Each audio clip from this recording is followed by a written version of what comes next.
Hello everyone. अगर आपने इस सीरीज़ के पिछले पार्ट्स नहीं देखे हैं तो आई सजेस्ट कि आप उन्हें पहले देख लीजिए, जिनका लिंक आपको आई बटन और डिस्क्रिप्शन पर मिल जाएगा। ऐसी ही इंटरेस्टिंग कहानियों के लिए हमारे चैनल को सब्सक्राइब करें, बेल आइकन दबाएं ताकि आप कोई नोटिफिकेशन मिस ना करें, और अगर वीडियो अच्छी लगे तो लाइक भी कर दीजिएगा।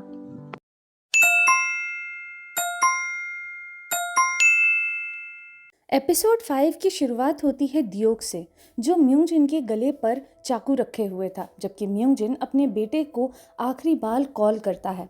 कॉल खत्म होते ही दियोक उसका गला काट देता है, फिर उसे कुछ नैपकिन देता है ताकि वो अपने जख्म को दबा सके। म्यूंगजिन लड़खड़ाते हुए कार से बाहर निकलता है और एक क्लिफ के किनारे आकर खड़ा हो जाता है और फिर गिरकर अपनी जान गंवा देता है।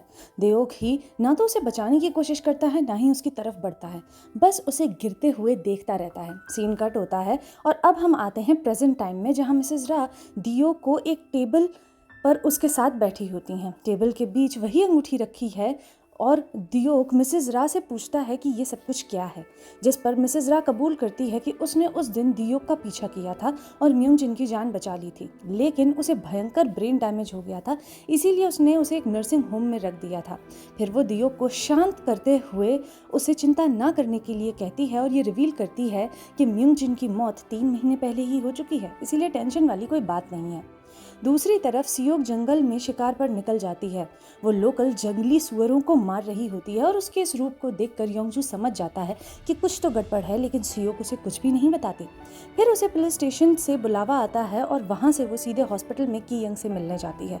वहीं उसका टकराव दियोक से होता है। वो सियोक को बताता है कि उस मरी हुई नर्स की बॉडी पर डॉग हेयर मिला है। फिर वो कहता है कि अगर सियोक उसकी सर्जरी कर दे तो वो उसे पुलिस से बचा लेगा, लेकिन सियोक अभी भी उसे साफ इनकार कर देती है।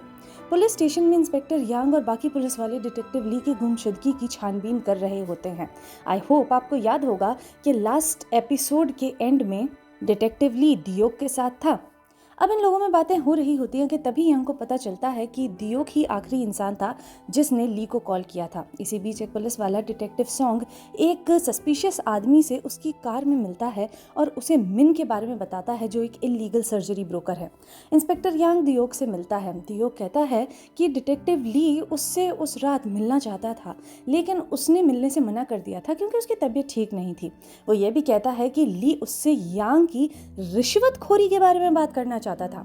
यांग इस बात से थोड़ा सा घबरा जाता है और उसकी टीम दियोक के घर की सीसीटीवी फुटेज चेक करती है उसके कहने पर, और ये कंफर्म करती है कि जिस रात डिटेक्टिव ली गायब हुआ उस रात दियोक अपने घर पर जल्दी सो गया था। योंगजू के कहने पर हियोन हो सियोक से मिलने आता है। दोनों अपनी लाइफ की हालत पर बात कर रहे होते हैं। सियोक बताती है कि उसकी ड्रीम लाइफ कैसी है, ऐसी जहां वो हर दिन हर वक्त ऑपरेशन रूम में हो। योनहो उसे समझाता है कि योंगजू सच में उसकी बहुत परवाह करता है और सियोक को थोड़ा ध्यान तो उस पर देना चाहिए, आखिर योंगजू इतना तो डिजर्व करता ही है। एक फ्लैशबैक में हमें दिखाया जाता है कि योनहो ने ही सियोक को योंगजू से मिलवाया था। उस वक्त योंगजू को एक बड़ा ट्यूमर था, लेकिन वो सर्जरी नहीं कराना चाहता था, वो बस शांति से मर जाना चाहता था।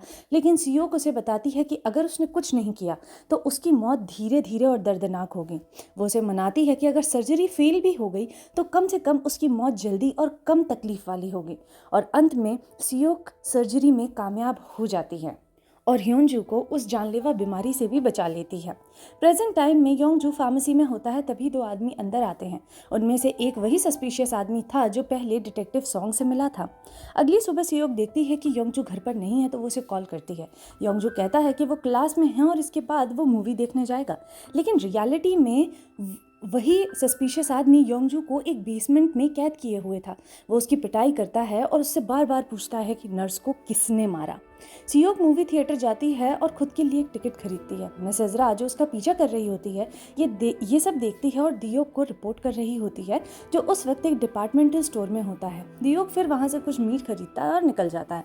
उधर इंस्पेक्टर यांग को अपने एक कॉन्टैक्ट से मिन का नंबर मिलता है। मिन दियोक को कॉल करता है और बताता है कि वो यांग से मिलने वाला है।